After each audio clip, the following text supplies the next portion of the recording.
J'invite donc Madame Nathalie Goulet à venir présenter son travail.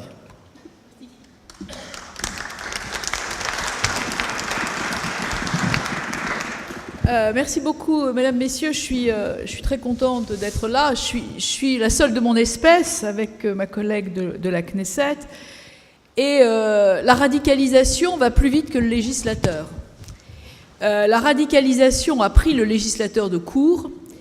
Et j'ai pas beaucoup de temps, mais je vais quand même essayer de vous dresser une situation de la France. En réalité, ce qui s'est passé, c'est que moi j'ai lu en juin 2014, vous allez me dire, ça fait déjà longtemps, mais quand même, un livre d'un journaliste extraordinaire qui s'appelle David Thompson et que je vous recommande, qui s'appelle « Les djihadistes français ».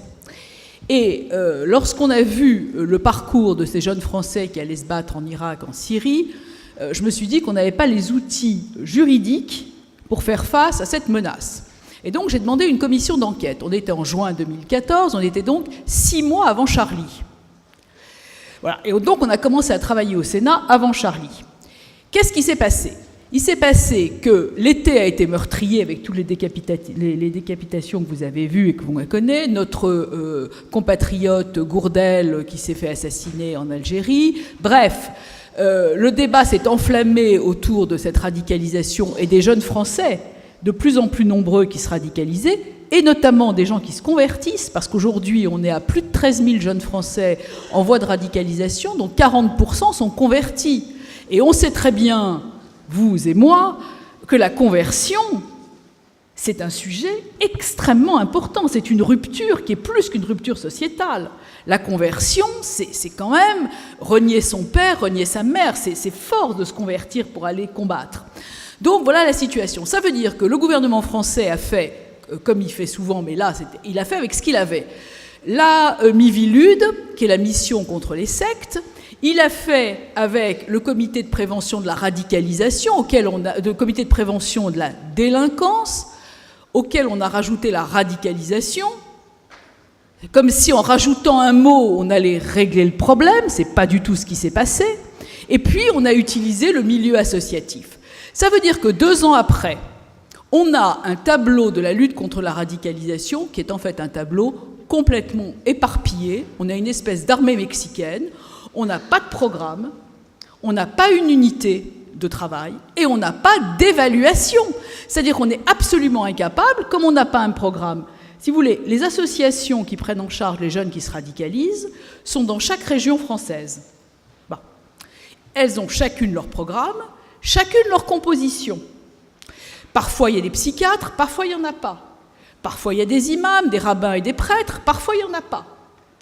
Et comment voulez-vous faire des évaluations de programme, des évaluations de l'effet du programme sur des jeunes gens, si vous n'avez pas une grille d'évaluation et un programme commun ?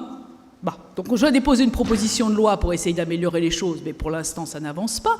Et donc on n'a pas un véritable outil de lutte contre la radicalisation aujourd'hui qui fonctionne dans ce pays. Clair, on n'en a pas.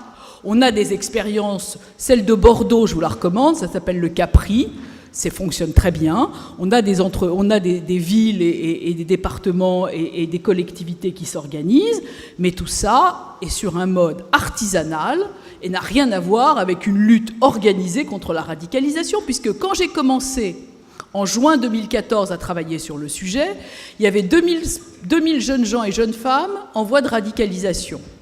On a ouvert cette ligne de signalement à l'UCLAT, l'unité centrale de lutte antiterroriste, un numéro qui s'appelle le SOS djihadiste. Juin 2014, 2000 jeunes gens et jeunes femmes signalés comme radicalisés.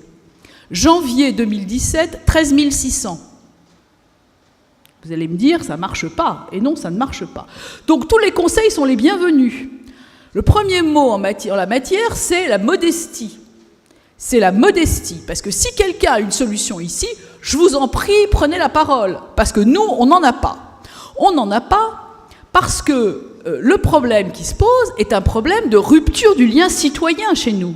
Ce n'est pas seulement un problème de volonté de combattre, c'est une rupture complète avec le pays qui a vu naître ces jeunes gens et ces jeunes femmes qui sont des citoyens français. Et tout à l'heure, notre collègue qui a pris la parole pour présenter son travail sur le monde virtuel, le problème, c'est qu'aujourd'hui, pour ces gens-là, il n'y a aucune différence entre le monde réel et le monde virtuel. Il n'y en a pas. Vous ne pouvez pas pour eux faire la différence entre ce qui est réel et ce qui est virtuel. Comment voulez-vous que le législateur arrive à faire quelque chose? On a toujours un temps de retard.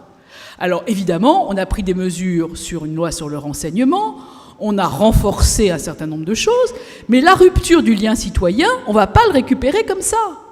Vous avez parlé tout à l'heure d'idéologie, mais quelle idéologie on a à proposer à ces jeunes aujourd'hui? Quelle exemplarité de la vie politique on peut leur offrir? Vous pouvez me dire? C'est pas tellement tentant, c'est pas tellement formidable.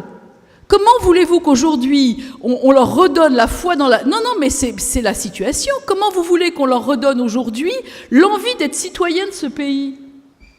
Moi, je veux bien. Et je suis au milieu du problème. Et je peux vous dire qu'aujourd'hui, c'est difficile d'assumer un mandat politique. C'est difficile. Alors peut-être pas à Nice, mais je peux vous dire qu'ailleurs, c'est quand même pas très simple. Alors, sur ces sujets-là, il se passe quoi aujourd'hui? Concrètement, qu'est-ce qu'on fait? On peut avoir des groupes de travail. Alors, je fais un grand écart extraordinaire parce qu'il y a 48 heures, j'étais avec une délégation d'Arabie Saoudite qui travaille sur la technologie. Alors, évidemment, ils espionnent Twitter, Facebook, etc. Ils n'ont pas de problème. Eux, ils n'ont pas la Commission nationale informatique et liberté. D'ailleurs, en Israël non plus. Ça aide. Bon. Mais une fois qu'on a dit ça, qu'est-ce qu'on fait? Qu'est-ce qu'on fait? Alors, moi, je vous pose la question. J'ai déposé aujourd'hui une proposition de loi contre les fake news, parce qu'on en a parlé il y a 2 minutes des fake news. Bon. Comment voulez-vous qu'aujourd'hui on règle ce type de problème? Donc, la lutte contre la radicalisation aujourd'hui, ça suppose quoi? Ça suppose qu'on arrête de diviser la société française telle qu'elle est, qu'on mette le respect de la différence au cœur de nos dispositifs, le respect. Il y a 4-5 millions de musulmans, peut-être 6 en France, qui sont des citoyens français de confession musulmane. Ils ont leur place dans la République. On a un bloc de l'égalité. L'égalité, la fraternité, la laïcité. On a suffisamment de lois aujourd'hui à faire respecter pour ne pas avoir le type de problème qui joue sur les extrêmes. Je suis ravie si je vous fais rire, je suis absolument enchantée. Vous m'expliquerez pourquoi après. Et donc, ce que je voulais vous dire en commençant, avant qu'on avance plus loin, c'est que le monde virtuel d'aujourd'hui nécessite une prise de conscience. Je suis très, très pessimiste sur la situation de la France aujourd'hui. Je suis extrêmement pessimiste. Pour y travailler au quotidien, je suis extrêmement pessimiste sur notre capacité de créer du lien social aujourd'hui, de recréer du lien de confiance entre les communautés.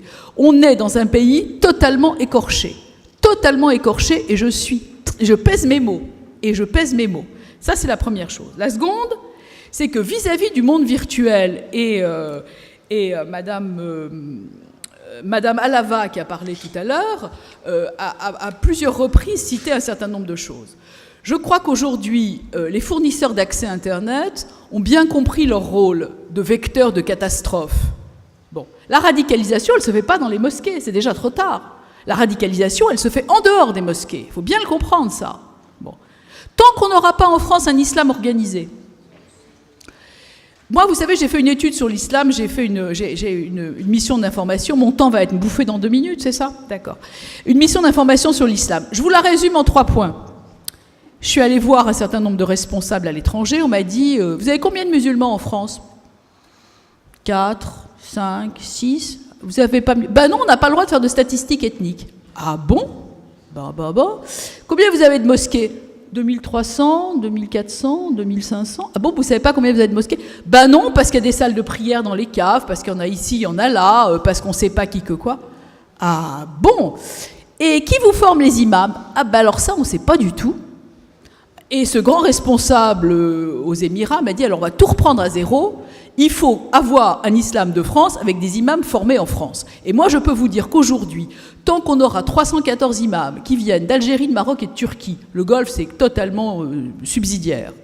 On a un islam de France aujourd'hui avec des imams qui sont formés en Turquie, au Maroc et en Algérie. Et comme ça suffisait pas, on fait former les jeunes de France au Maroc, qui est un pays du juste milieu, comme chacun sait, qui a quand même élu récemment un gouvernement islamique. Hein. Bon, moi je veux bien que le roi nous paye nos formations d'imam, c'est un peu humiliant pour la France, mais enfin, on doit lui faire une ristourne sur les avions, parce que je vois pas comment on s'en sort autrement. Donc, je veux dire, on marche sur la tête. On marche, je vous le dis tout net, on marche sur la tête. Et tant qu'on n'aura pas réglé ces problèmes-là, c'est pas la peine de commencer à chercher midi à 14h, on ne s'en sortira pas, on est comme Monsieur Pivert dans Rajbi Jacob, dans un espèce de chewing-gum dont on ne peut pas sortir. Et si on n'a pas ce discours de vérité, et si on n'arrive pas à s'organiser, et si on n'arrive pas à faire travailler les communautés ensemble, on se prévoit des jours extrêmement difficiles. Donc tous les conseils sont bienvenus.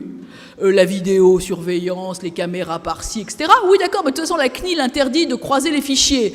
Donc vous avez un fichier avec les noms, plus ou moins bien orthographiés, puis l'autre fichier avec les photos. Elle m'expliquait comment on va les croiser, mais la CNIL ne veut pas qu'on croise les fichiers. Bon, par exemple, mais des exemples comme ça, je pourrais vous en donner pendant 2 heures. Donc moi, le verdict de tout ça, c'est modestie, travail de terrain, travail d'idéologie pour avoir quelque chose à proposer à ces jeunes qui sont complètement en rupture de liens citoyens. Et puis un travail aussi des médias. Vous savez qu'aujourd'hui, alors Madame a dit 7 minutes pour le retrait des contenus illicites. Twitter, Facebook et autres mettent 15 minutes maintenant pour retirer depuis le Bataclan les contenus illicites. J'espère que je n'ai pas parlé trop vite pour les traducteurs. Tant pis, c'est trop tard. Je pourrais vous la refaire après. Et je voudrais vous donner un dernier élément qui me semble, j'ai fini, qui me semble vraiment important. Mais en même temps, j'arrive de Paris juste pour vous, hein, donc j'ai un petit bonus. Il y a quelque chose qui est très intéressant, et je demande à nos amis israéliens de bien réfléchir à ce sujet-là. Le Danemark vient de nommer un ambassadeur auprès du GAFA, Google, Amazon, Facebook et Apple. Est-ce que vous vous rendez compte de la modification psychologique et intellectuelle de nommer un ambassadeur, c'est-à-dire quelqu'un qui va représenter un pays, auprès d'une structure privée, le GAFA, qui est le prototype de structure apatride. Pas de frontières fiscales, pas de frontières pénales, pas de frontières du tout, puisque vous voyez bien qu'on ne peut pas les arrêter. Donc voilà vers quoi on se dirige. Et moi, je pense que l'avenir, il est au contrôle et à la négociation, à un guide de bonne conduite avec tous ces fournisseurs d'accès qui contribuent à cette radicalisation. Je suis très, très pessimiste, parce que je ne vois pas ce que les élections françaises vont apporter aujourd'hui d'apaisement, compte tenu de la médiocrité globale du débat, je vous le dis comme je le pense. Et franchement, ce qu'il faut faire, c'est du travail de terrain, donc vous allez nous donner vos expériences et nous allons les écouter, mais il faut revoir complètement nos paramètres de fonctionnement au regard d'un monde qui nous échappe complètement pour beaucoup d'entre nous. Et je terminerai par là. Vous allez demander aux parlementaires de prendre des lois sur le renseignement. Vous allez demander aux parlementaires de réguler l'Internet, alors que la moitié d'entre eux ne sont pas foutus et pas capables de faire marcher leur téléphone portable. Je vous souhaite une bonne après-midi.